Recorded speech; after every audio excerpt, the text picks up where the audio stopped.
Welcome to Choice Classic Radio. Like us on Facebook, subscribe to us on YouTube, and help keep this show alive by donating at choiceclassicradio.com.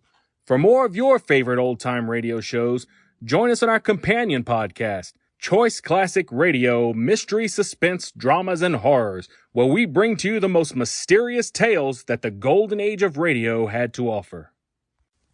And now, with 326 episodes made, broadcasting from 1939 to 1950, we bring to you The New Adventures of Sherlock Holmes.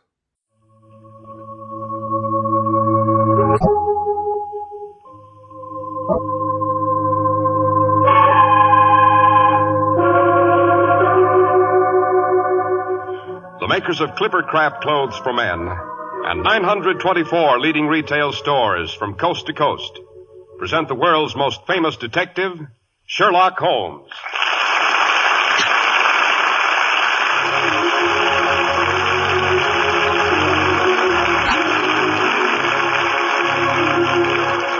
Sherlock Holmes is portrayed by John Stanley, Dr. Watson by Alfred Shirley. Our stories are based upon the character of Sherlock Holmes, created by Arthur Conan Doyle. The dramatizations are by Edith Miser. And now, once again, we turn in at a familiar gate. The wind whistles cold and sharp through empty branches. A brilliant October moon peers intermittently from behind scudding clouds. Hello, what's that in the good doctor's window? Pumpkin lantern. Dr. Watson is celebrating Halloween early this year. Come in, Mr. Harris, come in. Why the delay on the doorstep? Why, I was just admiring your Halloween decorations, Dr. Watson. A work of art, eh? Presented to me this afternoon by my youngest godchild. It's supposed to ward off goblins and witches and other nefarious familiars who are abroad this time of year. You mean who are supposed to be abroad, Doctor? Well, not necessarily, Mr. Harris. Not necessarily. Oh, here, take this chair by the fire. Thank you. Did I ever tell you of the time Holmes and I had a rather terrifying encounter with the notorious Laughing Lemur at Tower Heath? Why, you know you didn't, Doctor. Who was she? A witch who had been buried centuries before on wild and brooding countryside known as Dartmoor. This adventure took place on All Saints' Eve, the particular witch's Sabbath, which you Americans refer to as Halloween. And there I go off the deep end as usual.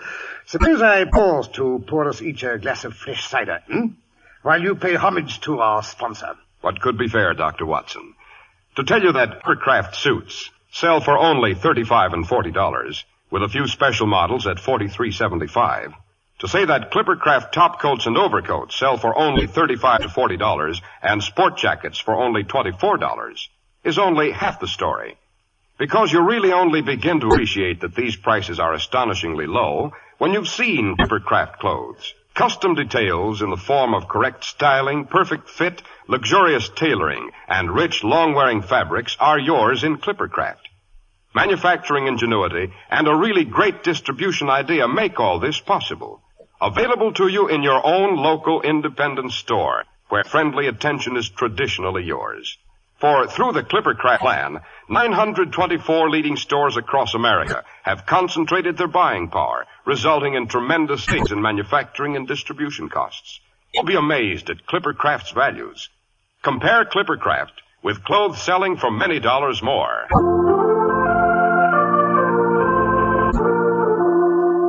And now, Dr. Watson, to return to the witch on the moors. Oh, right.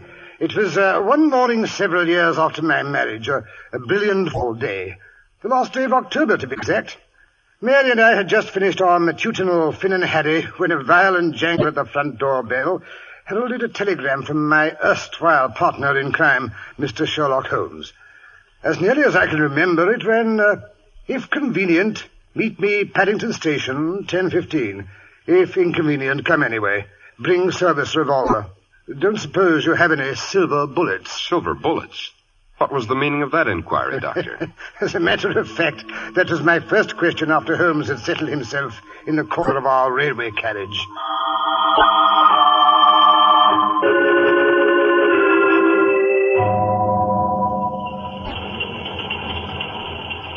Holmes, I gather from your telegram that we're about to embark on another investigation. A dangerous one, judging from the fact that you wish me to bring my revolver. But why the facetious inquiry as to the silver bullets? Because it's a common superstition among the natives, the Moors of Devonshire, that the evil spirits who are bound there can only be killed by a silver bullet. Who's interested in native superstitions? We are, Watson. We've been urgently summoned by Sir Lionel Fenwick of Fenwick Hall. The long-dead ancestress of his is supposed to be on the prowl. It seems she's not only playing all sorts of outrageous pranks, but actually threatening the safety of his infant son, born only 2 weeks ago. In other words, Watson, we're not on the trail of a common criminal. This is a witch hunt.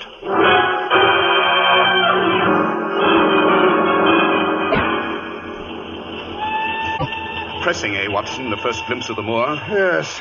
We shall be there shortly. Notice that ancient Roman tower. She's buried at the crossroads at the foot of that hill. It's from that building that she derives her name. Who derives what name? The Laughing Lemur of Hightower Hill. A lemur is the Roman word for ghost or spirit of the dead. But she was a witch besides. That's why she was buried at the crossroads. She would have been burned, of course, and her ashes scattered to the four winds, except that she was a great lady and married to the head of the house of Fenwick, whose given name was Hugo.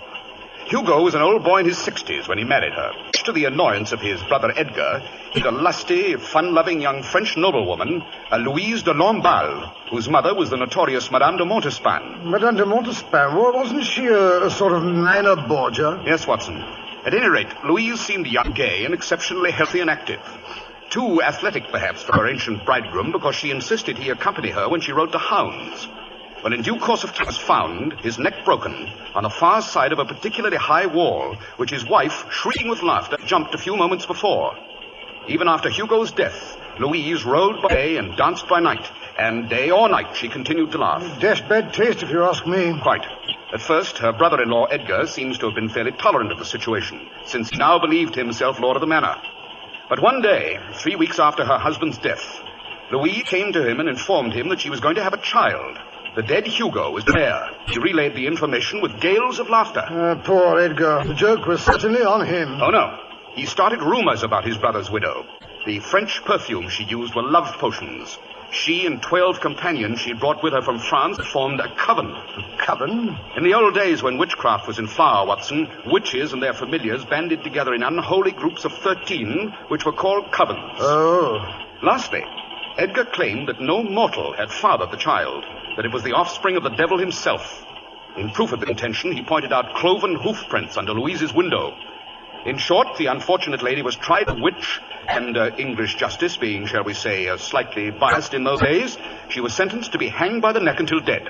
Dashed unfair, if you ask me. After which she was buried at the crossroads beneath the Roman tower, with a stake through her heart and a great stone over the grave to make sure she didn't return from it. Oh, lot of primitive nonsense. I wonder.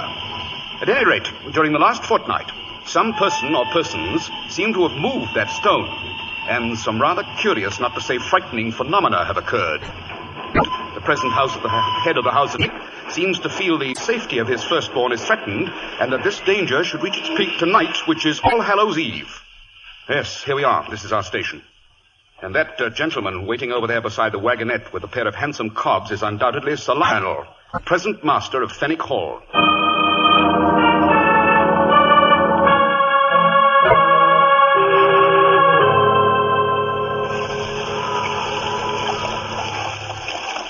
Keep the rug tucked over your knees, gentlemen. It's a longish drive to the hall, and the wind across the moors has turned uncommon cold. I'll admit, Mr. Holmes, I was greatly relieved when I received your telegram saying I could expect you. Oh? Have there been any further disturbances since you posted your letter to me? There have, Mr. Holmes. The church bell has tolled at odd hours, last night and the night before. Furthermore, a young goat was discovered, dragged to the foot of the witch's grave, its throat all torn and bleeding. Of course, it could have been killed by a wolf or some ferocious dog, but... Unpleasant occurrences, Sir Lionel, but as you say, not necessarily supernatural. That's what I keep telling my wife and that stupid old nurse of hers. But I must say, when old Willie was found to be missing this morning, I really began to worry. Old Willie? He's the gatekeeper, Mr. Holmes. Lives in the little stone lodge beside the entrance to our property. He's tended that gate for over 50 years. Never leaves it night or day, except to come up to the hall for the Christmas party and my birthday. Maybe the monotony finally got the best of him, Holmes, and he decided off. He couldn't wander very far, Dr. Watson. Old Willie is a cripple. He managed to hobble a few feet with the aid of his crutch. But that's the curious part of the story. Willie was missing, but his crutch was there where he left it every night propped up against the foot of his bed. By Jove. Was there anything else missing? Any clothing, overcoat, shoes, money, provisions of any sort? No, Mr. Holmes. Wherever Willie went, he went in his nightshirt. Not even his carpet slippers are gone. Nothing was missing, nothing at all? As a matter of fact, one object has disappeared with him. The old broom with which Willie swept the leaves away from the gates. Old Nanny, my wife's nurse, set up a typical Irish wailing when she heard about it. Insisted old Willie had ridden off on it to join the witches' Sabbath tonight. She always hated him because he makes her get out of the cart and open the gates herself when she goes marketing for money. Typical household feud, eh, Holmes? I tried to reason with the ignorant old fool, but she kept moaning and groaning that she's always known Willie had the evil eye. She's managed to frighten my poor wife nearly to hysterics. Oh, my wife is Irish, too, Mr. Holmes. Her name is Bridget, in fact. I must say they place more credence in these old wives' tales than we do here.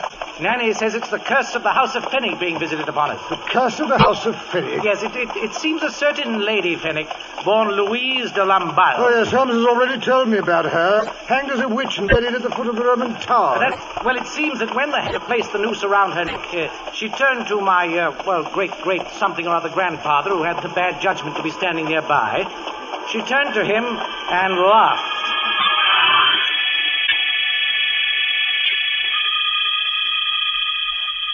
But my dear brother Edgar, a silken rope. Que c'est charmant.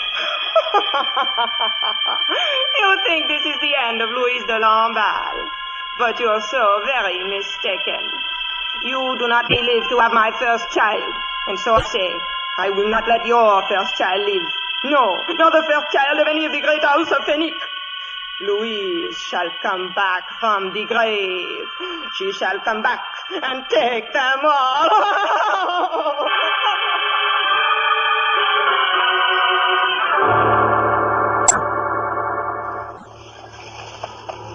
Has she managed to live up to her threats, Sir Lionel? Certainly not all of the oldest children of our house have met an untimely death, but a rather high percentage have been stillborn. Several have succumbed shortly after birth. The wind is rising. We're approaching Hightower Tor, Dr. Watson. The wind is always stronger here. How ghastly the Roman ruins look in the moonlight. When we reach the next bend in the road, we shall be opposite the witch's grave. I say, there's a curious strip of mist lying across the road. Easy, Phoebe. Easy, Blue Boy. What in blazes has got into the horses? Something seems to have happened them. Great Scott, what's that? There's something white over there in the bracken. Rein in the horses, Sir Lionel. Right. I think our investigation may be here.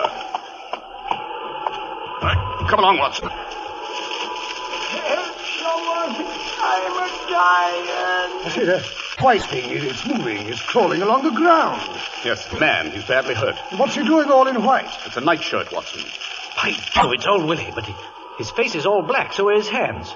Willie, what's that stuff you've got in your skin? It's the salve, the flying salve she give me so I could fly here to Hightower Heath. We flew here, me and me broomstick. We flew all the way. Good Lord, he's out of his head. He's delirious. Yes, he's in a bad way. Take his pulse, Watson. Here you are, Willie. Take a swig out of my flask. Thank you, sir. I'm frozen cold. It's been cold ever since I put on the salve. She said it's 'cause we was flying so high. Who was she? What was her name? The witch, of course. What did she look like? That I couldn't rightly say. She was wearing a veil over her face and standing in the moonlight at the foot of me bed. I'd been asleep when she called to me.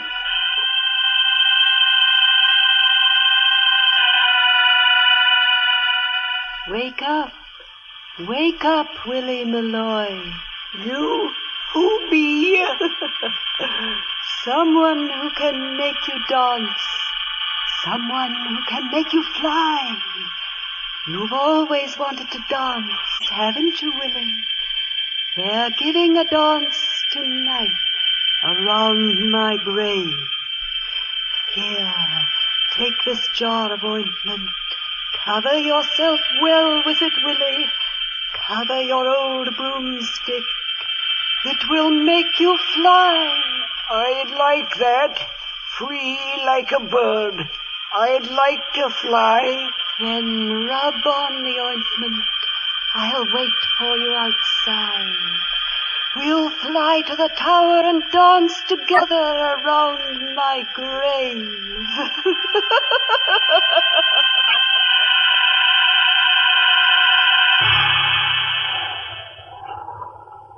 I did like she told me, sir.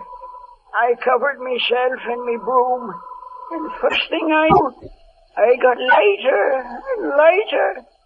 Up and up I went, up in the clouds. And the next I knew, I was here on the heath, watching them dance, the little people. They was dancing around in a circle, but it made me dizzy to watch them. So I crept under a bush and went to sleep.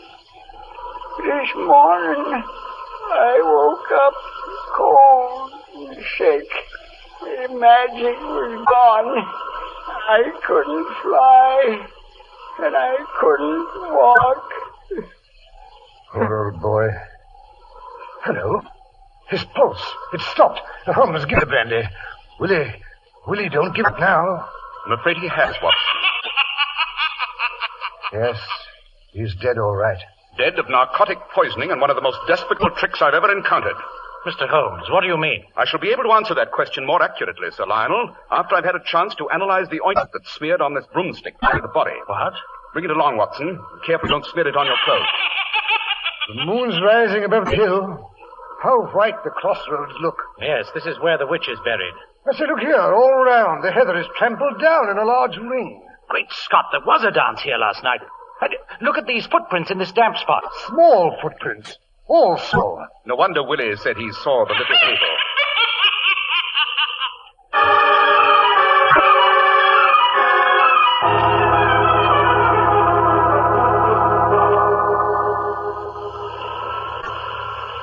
Here we are, gentlemen. This is Fenwick Hall.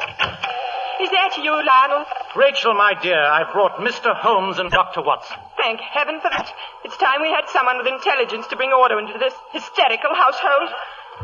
Gentlemen, this is Rachel Conway, my cousin. How do you do? She used to keep house for me before my marriage, and she very kindly consented to return while my wife, Bridget, was having her baby. And a good thing I came back.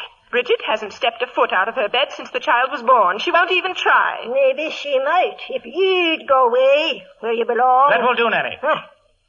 What's that horrible stench? They've both moved into the nursery with the baby, Nanny and Bridget. She's had her bed brought downstairs, Lionel. They've been burning powders and drawing magic circles round the crib all afternoon. It's a wonder the baby isn't suffocated. Sure, and something's got to be done to protect the little one's soul from the ghouls and ghosties. His father won't give him a proper Christian christening. No, he must wait till the bishop gets back from Scotland. So it's up to his old nanny to protect the witches. You seem to be an expert on witchcraft, Billy. Sure, I am that. Me part of Ireland's alive with them. No doubt. But at the moment, I'm more interested in finding out what this stuff is on the handle of this broomstick and discovering which one of the women in this household has been visiting the witch's grave. How can you tell that, Mr. Holmes? Tomorrow morning, Dr. Watson and I will search the room of every woman in this house. Whatever for, Mr. Holmes? It was a woman who lured Willie to the crossroads last night. No one can wander over the heath without collecting evidence of it on his or her clothing, mud on the shoes, bracken on the coat or cloak. By the way, Sir Lionel, do you suppose I could speak to your wife a moment before she goes to sleep? That she cannot. She's asleep already. Really? I'd have thought she'd be concerned over her son's safety to doze off. Tonight of all nights. They gave her a sleeping potion. They put it into her tea for her. I see. You said the nursery was down here on this floor, I believe. That's right, Dr. Watson. But surely if the child is in danger, it would be best to move him up the ground floor. What he's in danger of can come through locked doors. He'll be in danger till he's christened. That's when the witches try to snatch him. It's the soul they're after, not the body. Nanny, one more word of that nonsense and I'll ship you back to Ireland. Now, get back to your mistress where you belong. Sure, if it's back to Ireland I'm going, she goes with me, and don't you forget it. Nanny's a fool, Lionel. You should have had her long ago. But poor Bridget was so homesick. I didn't have the heart to take her nurse from her. Good heavens, what am I thinking of? Cook has laid out supper for you gentlemen on a table in front of the fire in the library. I'll fetch some hot coffee. Thank you, but we've no time to waste on food. I say, Holmes, I'm starved. Very well, Watson. Suppose you make us some sandwiches while I set up our chemical equipment. If you can arrange it, Sir Lionel, I should like to have the use of a room not too far from the nursery. Certainly, Mr. Holmes. You may take over the gun room. It's directly opposite. Good. And if you smell any further curious odors, don't be alarmed. I imagine we may be able to give nannies, powders, and potions a run for their money.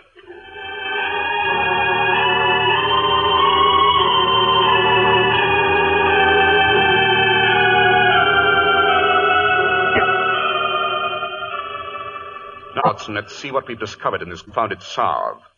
Hog's fat, water, hemlock, aconite, blood. Probably from a rat or bat. I can't determine that without a more powerful microscope. Cinquefoil, deadly nightshade, and soot. Fine collection of poisonous ingredients, eh, Holmes? The interesting thing, Watson, is that they're all well-known ancient poisons. The aconite and deadly nightshade, or belladonna, being particularly potent. Why, belladonna's a violent deliriant. No poor wonder poor old Willie thought he was flying. Yes, Watson, the salve that was used to anoint Willie and his broomstick was undoubtedly a medieval witch's formula for flying money. You don't really believe in things like that, Holmes? No, Watson, I don't think Willie actually flew from here to the Roman Tower. But he was undoubtedly under the impression that he'd done so. He was probably transported in a cart or carriage. But why should anyone want to poison Willie, take him across the moors and leave him to die? I don't think the intent was to harm him as much as it was to frighten him. Unfortunately, whoever took him to the witch's grave was frightened off when they found they weren't alone. When they found they weren't alone? Exactly. The little people were more than they'd bargained for. Oh, Holmes, really, there are times when you... Watson, someone opened the door upstairs. Turn out the lamp. That's right. I didn't hear anything. Yes. Someone's coming along the upper hallway. I thought my remark about searching the rooms tomorrow might lead to something. If any of the women in this household have anything to hide, you made a point they'll try to get rid of it tonight. Someone's coming down the stairs. Yes, judging by her step, it's a woman. She's heading for the library. Here, Watson, keep your eye on the nursery door. I'm going to follow her. I wouldn't throw those papers in the fireplace, Miss Conway. Mr. Holmes. If you'll allow me to take one look at them... I'd rather die. Very well. Suppose I tell you what those envelopes contain. Some early photographs of Sir Lionel and letters from him. But they're not love letters. You must believe me, they're not. I do believe it, Miss Rachel. You were and still are in love with him. The affection has never been returned. Is that right? Yes, Mr. Holmes. But Lionel doesn't know how I feel. He doesn't know I've kept his letters. Please don't tell him. It would kill me if he found out. I've kept many secrets in my time, Miss Rachel. I believe there's room for one more. Mr. Holmes, I don't know how to thank you. Don't try. And for goodness sake, go out to the kitchen and make yourself a cup of tea. Make some for Watson, too. I will, Mr. Holmes. Oh, I will. Holmes, come quickly. The old nurse slipped out of the nursery. She's gone upstairs. Calm yourself, Watson. We'll catch her on the way back. Yes, I wonder what she'll bring with her. Strange how old Harry's creak at night. Quiet, Watson. Yes, she's coming back. She's reached the head of the stairs. Now she's stopped 2 steps down. So that's her little game, is it? Very interesting. Very... Yes, here she comes down the rest of the way. Strike a match, Watson. Now then, Nanny, what's that you've got in your hands? A ball of twine and a pair of shoes. Why not? My lady's shoes it is. Forgot to shine 'em. So you did. Muddy, aren't they? Let me see them. You go to the devil. Well, I'll be... Yes, Watson, as I suspected, Lady Fenwick wasn't as bedridden as she wanted people to believe. Sometime during the last 24 hours, she's been out on the moors. That red clay on her boots is rather prevalent at the foot of Hightower Hill. You mean she's been pretending to be the ghost?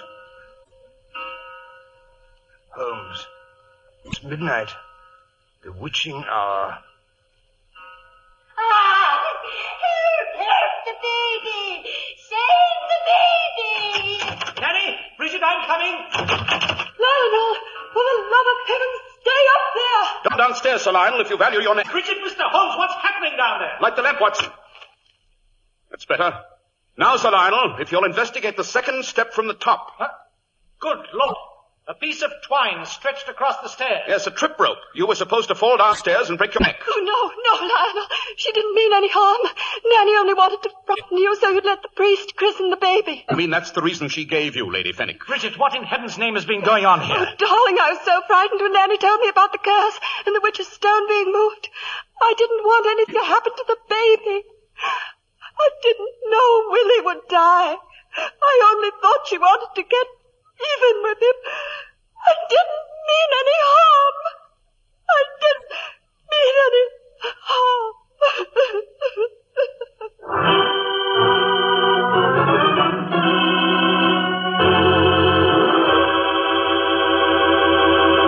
Well, I'll say that was a spine chiller, Dr. Watson. Appropriate for Halloween, don't you think? But look now, why did old Nanny want to cause... Mr. Harris, before I explain all that, suppose we show our gratitude to the people who make this program possible. A very sound idea, Dr. Watson. It's quite a shock when you're face to face with Clippercraft clothes.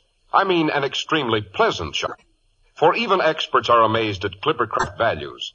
Without the sacrifice of quality, you can buy really fine Clippercraft clothes for far less than ordinary clothes cost elsewhere, in a pleasant atmosphere at your own local independent store where you get friendly personal attention.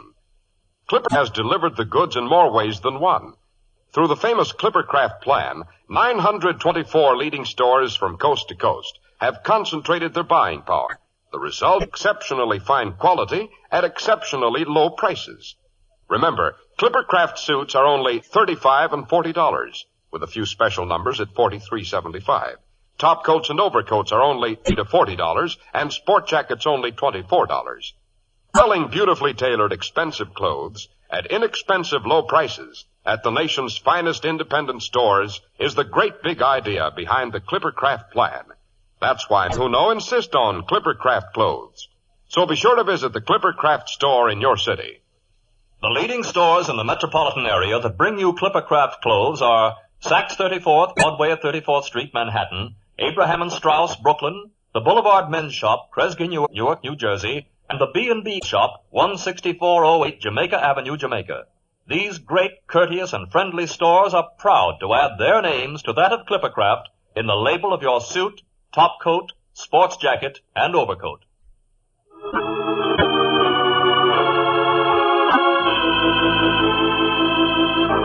Now, Dr. Watson, I was about to ask you, why did old Nanny want to stir up so much trouble? Oh, she hated the Moors, Mr. Harris. She hated Willie and she hated Sir Lionel. She was a thoroughly warped personality.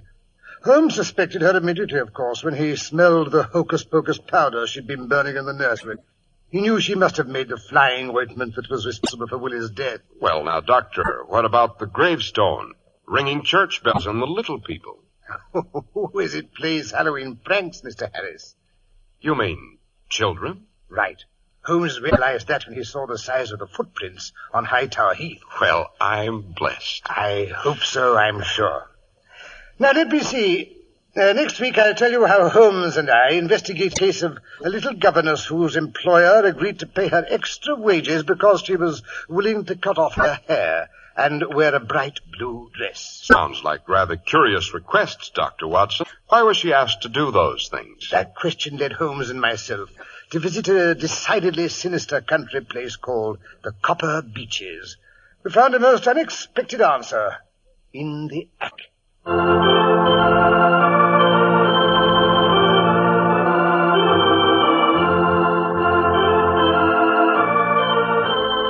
The makers of Clippercraft clothes and 924 leading stores from coast to coast have brought you another in the new series of broadcasts featuring the world's most famous detective, Sherlock Holmes.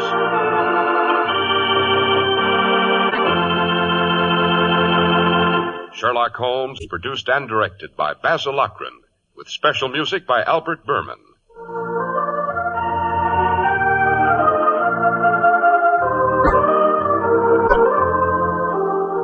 If you don't know your Clippercraft dealer, write Clippercraft, 200 Fifth Avenue, New York City.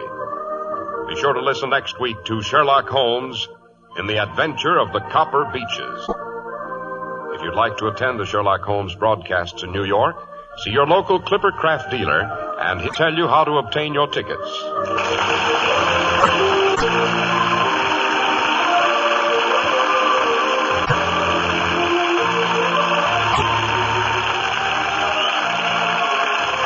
This is Cy speaking for Clipper Clothes. This is the Mutual Broadcasting System. That concludes today's episode. We'd like to thank you and remind you to donate at choiceclassicradio.com. Remember, your donations make episodes like this possible.